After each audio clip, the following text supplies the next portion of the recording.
So guys आज का जो टॉपिक है वो है एक ब्रेकअप के ऊपर। अगर आपका ब्रेकअप हो जाता है तो आपको यूपीएससी करना चाहिए या नहीं। तो इसी से रिलेटेड आज मैंने एक वीडियो बनाई है। तो आप अगर आपका ब्रेकअप हुआ या फिर आपका टॉक्सिक रिलेशनशिप है कुछ भी है, तो आप ये वीडियो एंड तक देखना, आपके लिए बहुत मतलब हेल्पफुल होने वाली है। सच बता रहा हूँ, ये एंड तक देखना और आपके लिए अच्छा रहेगा। तो स्किप मत करना, वीडियो स्किप करोगे तो कुछ समझ नहीं आएगा फिर। ठीक है, तो वीडियो स्टार्ट करते हैं। देखिए, अगर आपका ब्रेकअप हो जाता है एंड आप यूपीएससी प्रिपरेशन कर रहे हैं या जो आपका पार्टनर है वो आपको छोड़ के चले जाता है, तो देखिए थोड़ा चैलेंजिंग होता है। अपने आप को पहले हमें समझना चाहिए कि हमने यूपीएससी में आए क्यों थे। अगर आप अपनी गर्लफ्रेंड या अपने बॉयफ्रेंड के थ्रू आए थे कि हमारी से शादी होने वाली है, कुछ होने वाला है, इससे रिलेटेड आए थे, तो फिर देखिए तो आपके लिए थोड़ा चैलेंजिंग बन जाता है। अगर आपका इसे यूपीएससी को स्टार्ट करने का कुछ मोटिवेशन अलग था तो बात अलग थी। तो आज मैं आपको कुछ ऐसी टिप्स बताऊंगा जो कि आप फॉलो करना आपके लिए बहुत हेल्पफुल होगी। तो सर चलिए हम स्टार्ट करते हैं। तो पहला मेरा मानना ये है कि एक्नॉलेज, सॉरी राइटिंग थोड़ी गंदी है, एक्नॉलेज योर फीलिंग। देखिए मेरा मानना ये है कि जो अब आपके साथ हुआ है अब वो आप एक्सेप्ट कर लीजिए। ठीक है, अब आपको फ्रस्ट्रेट नहीं होना है कि यार ऐसा क्यों हो गया, ये हो गया, वो हो गया। अब आपको वो चीज़ एक्सेप्ट कर लेनी है कि हाँ भाई हमारे साथ अब हो चुका है, अब हमें अपने करियर पे फोकस करना है। ठीक है, चाहे आपके पार्टनर आपको चीट करके गया हो या आपका टॉक्सिक रिलेशनशिप हो या कुछ भी हो, बट आपको अब एक्सेप्ट करना पड़ेगा।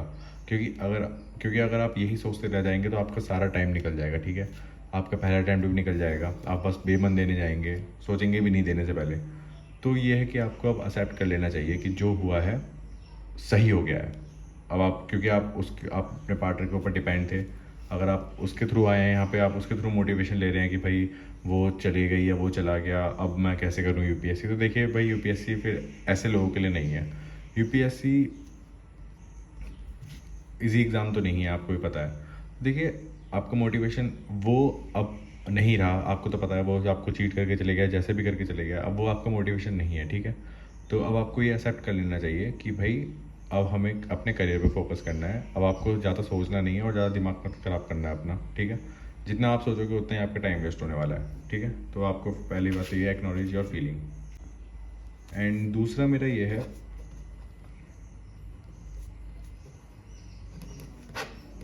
Take a break. ठीक है, अब जो हुआ है तो ऐसा तो है नहीं कि आप समझ लीजिए आज आपका ब्रेकअप हुआ है तो आप अगले दिन से स्टार्ट कर देंगे, नेक्स्ट डे से स्टार्ट कर देंगे प्रिपरेशन, ऐसा तो नहीं है। तो आपको थोड़ा टाइम लेना चाहिए। ठीक है, आपको थोड़ा ब्रेक लेना चाहिए कि आप वो सब, पहले तो वो चीज़ें सब भूल जाइए जो आपका पास्ट रहा होगा या कुछ रहा होगा, हर चीज़ भूल जाइए।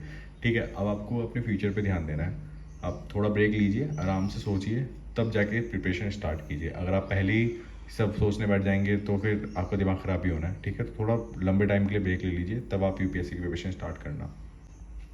एंड अब थर्ड पॉइंट आ जाता है आपका, परस्यू अदर इंटरेस्ट। राइटिंग थोड़ी मेरी ऐसी है, ठीक है, मैं तो ऐसा राइटिंग वगैरह करते रहता हूँ ना तो थोड़ा हो जाता है। तो देखिए, परस्यू अदर इंटरेस्ट, अब इंगेज इन हॉबीज़ या एक्टिविटीज़। ठीक है, अब आपको कुछ ऐसा पकड़ लेना चाहिए, लाइक जैसे आपकी हॉबीज़ थी जो आपने स्किप कर, आप समझ लीजिए आप ड्राइंग बनाते थे एंड आपने छोड़ दिया कि चलो भाई अब नहीं बनाएंगे, या आपका मन नहीं करता था, तो आप वो चीज़ वापस से रिपीट करिए। ठीक है, आपको अपना टाइम और भी जगह देना पड़ेगा। ठीक है, अब ऐसा नहीं है कि आप बार बार वही सोचने बैठ जाएंगे, ऐसा नहीं है। अब आपको अपनी हॉबीज़ पे टाइम देना चाहिए। अगर आपका ब्रेकअप नहीं भी हुआ तो आप तब भी हॉबीज़ पे ध्यान देते थे तो और अच्छी बात है। अब आपको और ज़्यादा देने की ज़रूरत है। एंड अदर अलग अलग एक्टिविटीज़, लाइक जैसे आपको खेलना पसंद था या आपने खेलना छोड़ दिया है, तो वो चीज़ें पे भी ध्यान देना चाहिए आपको। ठीक है, एंड अपना इंटरेस्ट किसी में, अपना इंटरेस्ट मत छोड़ना। ठीक है, जो आपका इंटरेस्ट था वो आप बना के रखिए। ठीक है, तो अब फोर्थ पॉइंट आ जाता है, सीक सपोर्ट।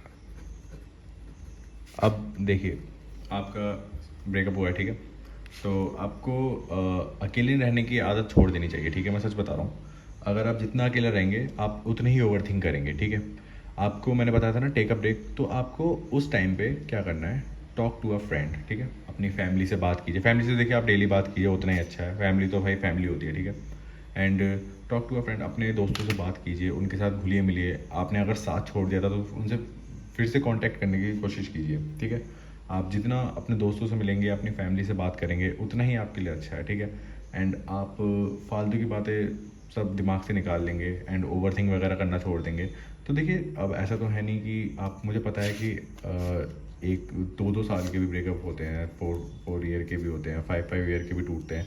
एंड बल्कि उन लोगों के भी टूटते हैं जो सेट, मतलब जिनका 9 या मतलब 11-12 साल का रिलेशन था एंड वो सेटल वेटल नहीं हुए, तो फिर ऑफकोर्स फिर शादी नहीं हुई, तो वो बहुत ज़्यादा हर्टिंग होता है ना।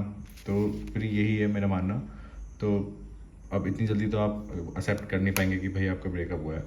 तो मेरा मानना यही है कि आप पहले अपने दोस्तों से बात कीजिए, अपने मतलब फैमिली मेम्बर से बात कीजिए। जितना आप घुलेंगे मिलेंगे उतना ही आपके लिए अच्छा है, आपका ओवर थिंक भी कम होगा। एंड ऑफकोर्स ये है कि जितनी आप एंड मेरा बेसिकली मानना है कि आप जितनी आपकी, अगर आपकी गर्लफ्रेंड ने चीट किया है तो आप फीमेल्स फ्रेंड से ज़्यादा बात कीजिए, एंड अगर आपकी बॉयफ्रेंड है तो आप मेल फ्रेंड से। ये मेरा मानना है कि जितना आप उन लोगों के साथ घुले मिलेंगे तो आपके लिए उतना ही बेनिफिट होगा। एंड अब 5th पॉइंट है और ये आखिरी पॉइंट है,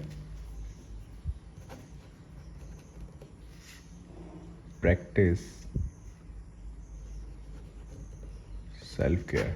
देखिए भाई, अब आपको क्या करना है, focus on physical and mental, ठीक है। अब आपको वर्कआउट करना स्टार्ट कर देना है, एक्सरसाइज वगैरह स्टार्ट कर देना है। देखिए, ब्रेकअप से पहले भी करते हैं, वो मैं मानता हूँ। बट अब वही है कि अब आपको ज़्यादा इन चीज़ों में फोकस करना है, ठीक है। आप क्या है कि जितनी एक्सरसाइज करोगे उतनी ही आपके ब्रेन को रिलीफ मिलेगा, ठीक है। एंड मेडिटेशन वगैरह कीजिए, जितनी ज़्यादा से ज़्यादा मेडिटेशन कर सकते हो उतनी ज़्यादा कीजिए। मेडिटेशन रेगुलर कीजिए, कंसिस्टेंसी से कीजिए, ठीक है। एंड सेल्फ केयर, अपनी केयर कीजिए बिल्कुल। ये नहीं कि आप ब्रेकअप हुआ, आपने सब खाना वाना सब छोड़ दिया है, अब मैं कुछ नहीं करूँगा, मैं मतलब जो हो नहीं जाता, जो गंदे गंदे थॉट्स बनाते हैं कि भाई हम सुसाइड कर लेंगे, ये कर लेंगे। देखिए नहीं भाई, होते हैं ब्रेकअप, भाई सबके होते हैं, ठीक है ना। अब वो ये तो है नहीं कि वो जीना छोड़ देंगे, भाई अपनी अपनी लाइफ है। तो ये है कि, और मैं सच बता रहा हूँ, ब्रेकअप के बाद तो भाई यूपीएससी जो है ना, ये तो भाई तबाही है, ठीक है। मैं बता रहा हूँ, अगर हम ब्रेकअप के बाद बन गए ना, जो आपको छोड़ के भी गए ना वापस आ जाएंगे, सच बता रहा हूँ मैं। अगर रिलेशन में नहीं आए बाई चांस, बट ये है कि वो हाथ जोड़ के आ जाएंगे कि भाई हमसे गलती हो गई, जो हो गया। मैं सच बता रहा हूँ भाई, अगर ब्रेकअप के बाद आपने ये सोचा कि यार हम नहीं कर रहे, हमारा मोटिवेशन तो वो था, वो छोड़ के चले गए, तो भाई देखिए, ये छोड़ के चला गया तो फिर देखिए बहुत बेकार है फिर तो यार। फिर वही आप अपने आप को वीक बना रहे हैं अंदर से। तो ये है ना कि अपनी सेल्फ केयर तो कीजिए भाई। अब देखिए, खाना पीना तो बिल्कुल मत छोड़िए, अच्छा खाइए, अच्छे से रहिए, ठीक है। ब्रेकअप देखिए होते रहते हैं, अब इसका ये फ्यूचर है भाई। देखिए किसी ने सोचा नहीं है, अब आपने देखिए अब मुझे पता है एक्सेप्ट करने में आपने अपने पार्टनर के साथ फ्यूचर बनाए होंगे कि हम ये करेंगे, वो करेंगे, इधर घूमेंगे, वहाँ जाएंगे, शादी सेटल हो जाएंगे, ये करेंगे, मज़े करेंगे। तो ये है कि अगर वो अचानक से पार्टनर छोड़ जाता है तो भाई अफसोस तो होता ही है भाई इस बात का। तो यही है कि ये 5 रूल्स या टिप्स जो भी आप समझिए, इन्हें एक बार फॉलो करके देखिए, मेरे कहने से आपको बहुत अच्छा फील होगा। अगर आपको मतलब, देखिए मेरी राइटिंग बहुत बेकार है तो मैं एक बार दोबारा पढ़ के सुना देता हूँ। Acknowledge your feeling, take a break, pursue other interest, seek support and practice और सेल्फ केयर। तो ये सब आप फॉलो कीजिए, आपके साथ जो भी हुआ है दिमाग से वो निकल जाएगा। फैमिली को टाइम दीजिए जितना आप ले सकते हैं। एंड मेरा मानना ये है कि सबसे पहले आप ब्रेक लीजिए, ठीक है। एंड एक्नॉलेज योर फीलिंग, आप एक्सेप्ट करिए वो चीज़ें कि जो हुआ है सो हुआ है। ओवर थिंक आपके दिमाग से खुद ही हट जाएगा। एंड फिर सीख सपोर्ट, तो भाई देखिए फैमिली और फ्रेंड से बात कीजिए। मैंने बताया था ना कि अगर आपकी फ़ीमेल छोड़ के गई है, कोई गर्लफ्रेंड छोड़ के गई है, तो आप फीमेल लड़की से बात कर सकते हैं जो कि आपकी फ्रेंड से रही है।